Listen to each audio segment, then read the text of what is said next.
Panginoon, salamat sa lahat ng tulong mo sa akin. Thanks for always being there to guide me and to direct my path. Salamat sa laging handang sumuporta sa akin, Panginoon. Panginoon, kayo po ang gagawin naming lakas. Alam po namin na kaya nyo kaming tulungan. Kaya nyo kaming bigyan ng solusyon sa aming mga problema na nagpapahina sa amin. Marami po ang mga dumadating sa aming mga buhay ngayon, Panginoon. Marami ang nagiging hadlang sa aming plano at mga pangarap.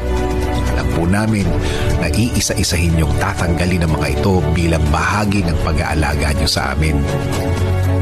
Panginoon, alam po namin na hindi na magtatagal ang mga nagpapahirap sa aming problema. We know these are just trials that will make us stronger as a believer.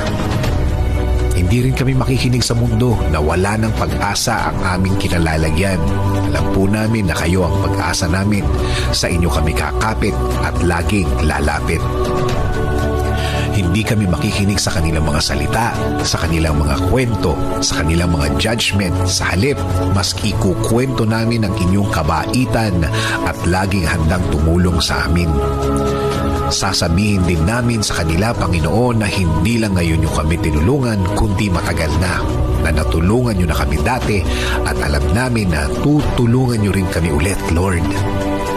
Kaya, Panginoon, the more na mas maraming problema ang dumarating, the more na sa inyo kami titingin at magkukonsentrate kaysa tumingin kami sa kinalalagyan namin. Mas titingin kami kung gaano kayo kalaki sa aming buhay. Alam namin, Lord, na ang mga araw na darating ay magiging iba.